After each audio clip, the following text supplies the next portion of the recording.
Records, written by Susan Lennox. Introduction. The date is February 19, 1945. A group of U.S. Marines reaches the beach of Iwo Jima Island in the Pacific Ocean. All will be lost if the enemy learns their plans. But the Marines have a secret code. They can transmit a message that no one else can understand. Philip Johnston's bright idea. By the 1942, the United States has entered World War II. The U.S. military was sending code messages between groups of soldiers to keep them safe and ready to fight. However, the enemy was getting hold of those messages and was very good at breaking U.S. code. In some cases, this led to many American deaths. Philip Johnston contacted the military about using a code based on Navajo. Johnston had lived around Navajo people as a child. He knew that a few people outside the tribe understood the Navajo language. He also knew that the Navajo was a hidden language. It was only spoken and had no writing symbols. These things made Navajo perfect for the top secret messages. The U.S. military agreed to try it. Mysterious messages. Sending hidden messages dates back to ancient times. Early on, only the senders and the person getting the message would know how the message was hidden. Sometimes they used invisible ink, which seems to disappear once it's put to paper. Light, heat, or chemicals could make the ink visible, so the message could be read. At other times, the sender would shave the tattoo was on a man's head. Once his hair grew back and covered the message, he traveled to visit the person the message was for. That person would shave his head to read the message.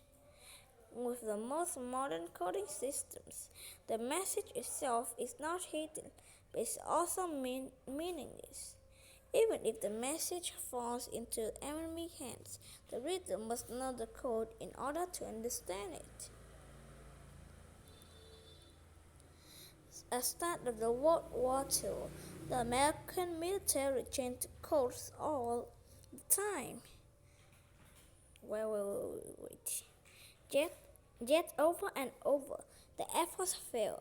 Many Japanese students have learned American English in the United States. The Japanese code breakers could break messages almost as quickly as American senders. Or Navajo. The idea of using a native people's language was not new. During World War I, the United States had used several native people's languages to transmit secret messages. So why not use those same codes during World War II? After World War I, both Germany and Japan had sent students to the United States. They had to learn those native people's languages. However, any students would have a hard time learning Navajo. It belonged to a different family of languages than many other native peoples' languages. The Marine believed that no one outside the country would understand the Navajo code.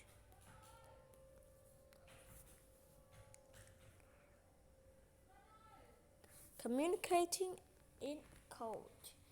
29 Navajo soldiers have come up with a system for coding messages based on their language. The coding system has two parts. The first part used Navajo was to stand for word bear is shush. So the word shush was used for the letter B. The second part of the system gave new military meanings to be a list of 211 Navajo words. The Navajo words used were often based on the appearance or job of each one described. For example, Owl means observation plane. The Navajo word for shark means trial, a type of warship. A submarine is called an ironfish. Navajo people were taught from an early age to listen and to learn the stories of their people. The Navajo soldiers had no problem learning the new code. When they took a test to see how well they could transmit radio messages, the military was amazed. The code talkers could do in a second what other coders needed half an hour to do. The military quickly started using the code and began training more code talkers. Many Navajo men were eager to serve. In total, more than 400 Navajo code talkers served brilliantly in the Pacific. One of the biggest battles of the war was the Battle of Iwo Jima. During it, 6 code talkers sent and received more than 800 messages in the heat of the combat without a single error. One of those days, Cave Leader said, "My weapon is my language, and language probably saved countless lives." The Japanese could not make sense of the code. Even after Japan gave up on September 2, 1945, the code stayed secret. The code talkers could not talk about their work. They remained silent for years. They also returned to hard lives. After the war, for many who had been soldiers, jobs were tough to find, and native peoples often faced what is this? Discrimination. Discrimination. Navajo and other tribes in Arizona and New Mexico could not vote until 1948. Tribes in Utah could not vote until 1957.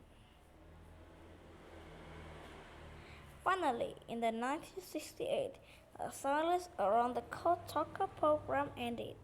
Then the world learned about the amazing work of these men. To this day, the Navajo Code is the only spoken military code that has never been broken.